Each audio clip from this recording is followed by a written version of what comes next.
ड्रामे की next episode में आप लोग देखेंगे कि परीज़े को आ गया है सब कुछ याद और वो पहले से बिल्कुल ठीक हो गई है, बेहतर हो गई है। वो बता रही होती है अपनी डॉक्टर को कि किस तरह सुल्तान ने उससे उसके बचपन का बदला लिया, उस चीज़ का बदला जिसका उसे एहसास तक नहीं था कि बचपन में उसने सुल्तान के साथ क्या किया था। सुल्तान ने उस बात को दिल पे ले लिया और जवानी में आके उसका बदला परीज़े से इस तरीके से लिया कि उसे पागलखाने तक लाकर छोड़ा। होता है सुल्तान असरा से बेहद नाराज़। असरा कहती है कि आप नाराज़ हैं क्या?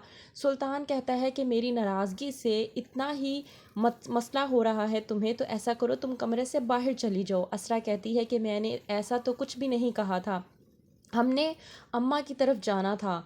तो सुल्तान कहता है कि मैं लेकर जा तो रहा हूँ तुम्हें। असरा कहती है कि अगर आपका मूड ठीक नहीं है तो हम लोग रहने देते हैं, हम लोग फिर कभी चले जाएंगे।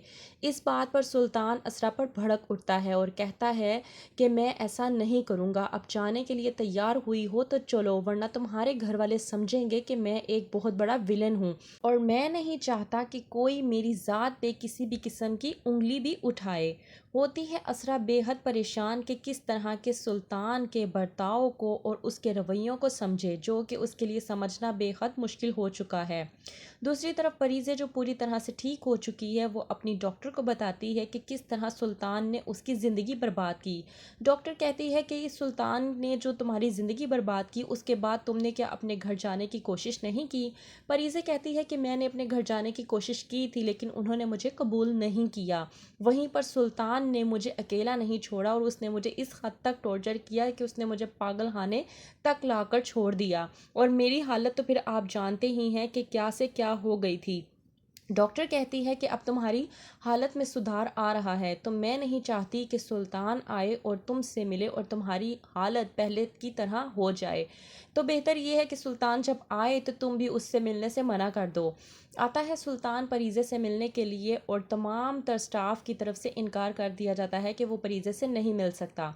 आता है डॉक्टर के पास सुल्तान और कहता है कि ये क्या बदतमीज़ी है, मैं परीज़े से क्यों नहीं मिल सकता? तो डॉक्टर कहती है कि ये मेरे रूल्स हैं और इसे फॉलो करना होगा। मेरी पेशेंट की तबीयत में सुधार आ रहा है और मैं नहीं चाहती कि तुम उससे मिलो ताकि उसकी हालत पहले की तरह बदतरीन हो जाए।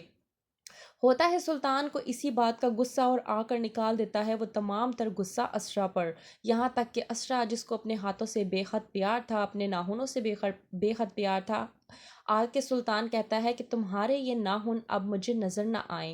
काट देती है दिल पे पत्थर रख कर असरा अपने नाखून। जब जाती है अपनी अम्मा की तरफ तो शायान कहता है कि ये तुमने क्या किया, ये तो तुम्हें अपनी जान से ज़्यादा अजीज़ थे।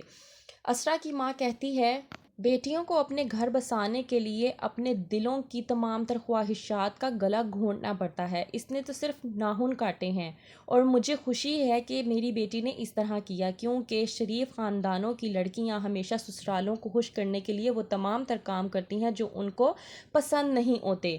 तो क्या करेगी असरा? क्या पूरी तरह से कर देगी सुल्तान के हवाले ख़ुद को? क्या होगा आगे, देखते रहिए शिद्दत।